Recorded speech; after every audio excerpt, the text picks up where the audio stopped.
agrees that death is when there is no brainstem function, not when your heart, lungs or other organs stop. To start, let's take a look at something that has been the stuff of nightmares and horror films for decades. It's the story of some poor soul who, for whatever reason, has been declared dead and buried 6 feet under, but they're still alive. Now, if you think this story can only happen in a horror movie, you'd be dead wrong, pun intended. One look at recent stories right from the news proves it. A woman who gave birth 3 months after she was pronounced dead, another who was still alive when she was put into a body bag in the morgue and subsequently froze to death. Why do these horrific cases exist? Because of this alarming fact, there are no universal guidelines for doctors when it comes to declaring a person dead. Yes, you heard that correctly.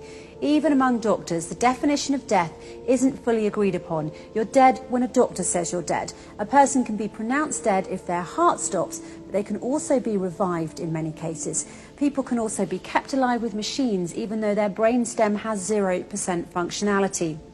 In 2013, a study showed that in cases where CPR is used, it should be administered for at least 38 minutes. Because a person can still be revived for that amount of time with no lasting brain injury in many cases.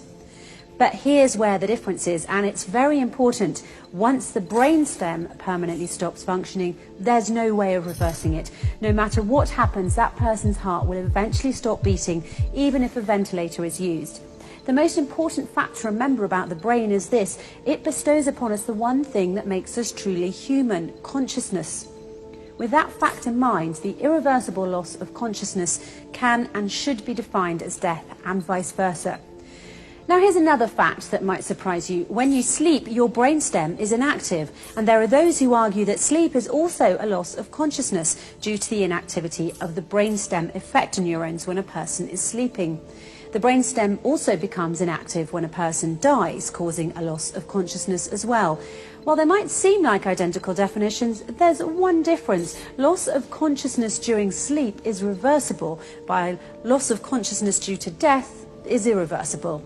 And it's for this very specific reason that doctors, when declaring a patient dead, should limit their declaration to the state of the brainstem and nothing else. In effect, as the Holy Quran pointed out 1400 years ago, sleep is like death and death like sleep. Verse 1, it is He, Allah, who takes your souls by night when you are asleep and has knowledge of all that you have done by day. Then He wakes you up again, that a term appointed, your life period, be fulfilled. Then in the end unto Him will be your return. Then He will inform you what you used to do.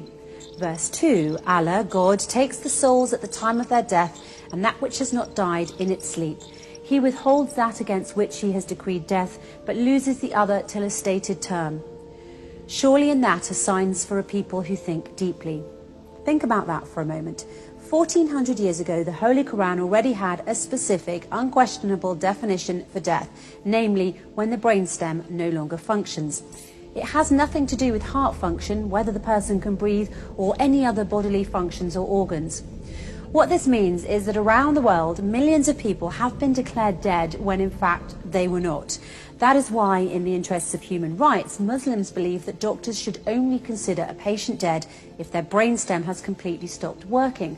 Until that point, any and all measures should be taken to keep them alive and not pronounce them dead simply because their heart, breathing or other functions have stopped. The first and foremost Quranic verses say that all humans have the basic right to live and that human life should be respected.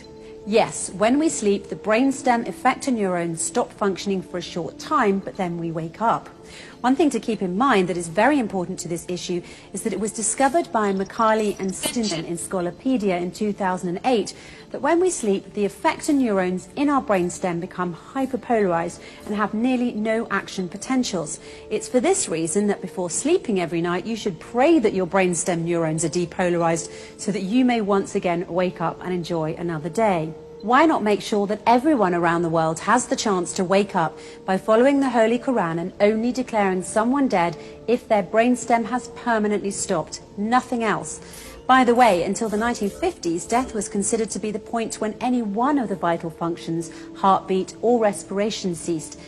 This is what, according to Dr. James Burnett, a neurologist at Dartmouth College's Giesel School of Medicine in New Hampshire, stated in his speech in Live Science on June the 19th, 2014.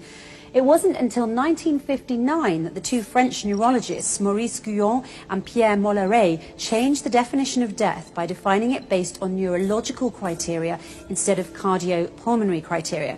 They really saved us from being buried alive by stating a specific, unquestionable definition for death. The irreversible loss of consciousness can and should be defined as death. But this took place in only 1959. The Holy Quran, however, stated its specific, unquestionable definition for death. The irreversible loss of consciousness can and should be defined as death 1400 years ago. In order to truly respect human life, we need to agree on a universal definition of death.